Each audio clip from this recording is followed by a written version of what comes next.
another episode on Real Talk with Tracy. With me is another really phenomenal guest, and of course I'm going to share a brief about him before mentioning his name. So he is a music director, music minister, and instrumentalist with footprints within Nigeria and across the shores of Nigeria. He is an analytical chemist and much more. He is no other than Mr. Adoyi Ojile Adams. You are highly welcome to the show. Thank you very much, Tracy. I'm really humbled. Thank you so much, and I'm glad to be here. And we're happy to have you. Thank you so much. Yeah. Okay, so our episode is tagged Music Matters. So, sir, it would be great to know what music actually means to you. To me, music is an arrangement of sounds that comprises of rhythm, melody, and harmony. It's also the act of producing, pleasing and expressive combination of tones, that comprises of rhythm, melody, and harmony. Wow, Thank you so much for sharing. Thank you so much, Tracy. Okay, it would also be great to know the first instrument you ever got and maybe how you got it. The first instrument I ever got was the guitar. I was learning this instrument in an orphanage home, and I actually got to the point where I needed this instrument to do assignments and also to stay relevant in the class. There was no funds anywhere, there was no support anywhere, and I had to do something because the passion was burning. So I had to sell my property, which was my dog, the precious dog. Wait, sir. You actually sold your dog to get you a guitar. My instrument. It was really emotional for me. Oh my God. It was an emotional period for me, really. Oh my God. We needed to do what we needed to do. Oh my, thank you for sharing, Thank you so much. It's really a touching one. Thank you so much. Okay, are there spiritual implications to being an instrumentalist, or is it just about being able to skillfully play any instrument? Yeah, even though the Bible encourages playing skillfully, God is an excellent God, so He wants us to be excellent in what we do. But music itself, like you said, is spiritual. Right from the days of Lucifer in the Bible, each of part of his body represented a sound, represented an instrument, which means that each instrument or each strings or each instrument you play or each sound you produce has an implication in the realm of the spirit. So you can't afford to just play anyhow. It's either you play to worship the devil, like in Daniel chapter 3 verse 5, where King Nebuchadnezzar used the instrument to worship golden image, or 2 Chronicles chapter 7 verse 6, where David invented the musical instrument for worship to God. You can also see in Samuel chapter 14 verse 16, where David actually used the instrument as a mantle for prophecy and for healing. Whenever Saul was actually tormented by evil spirits, he was called upon to play his harp, and he actually ministered him. The evil spirit departed and he was healed. Music is therapeutic.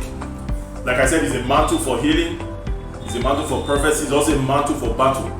Like in the time of Joshua, when Joshua's army used the musical instrument to fall down the wall of Jericho after marching around 7 times, and they played their instrument. So the instruments are mantles. The use of instruments, for healing, battle, and prophecy can't be overemphasized. Oh my God. Thank you for shedding so much light, sir. You're welcome. Oh my God.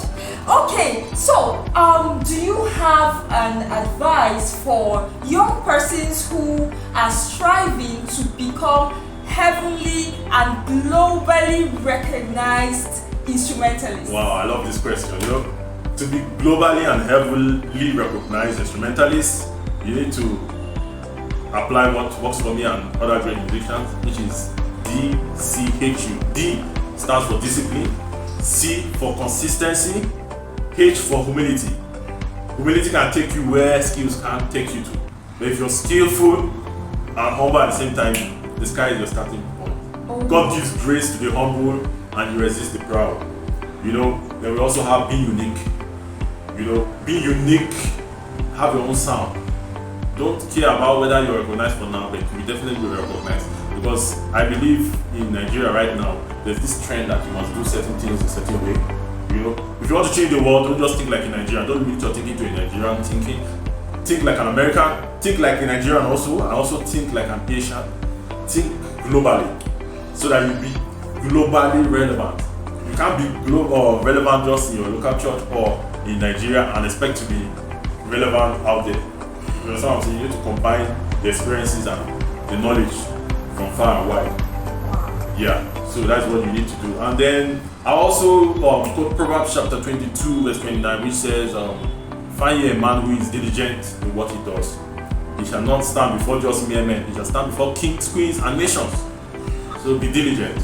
Oh my God. And then to be heavily relevant, you need to have an altar. You need to prophesy to your instruments. Your instruments should prophesy.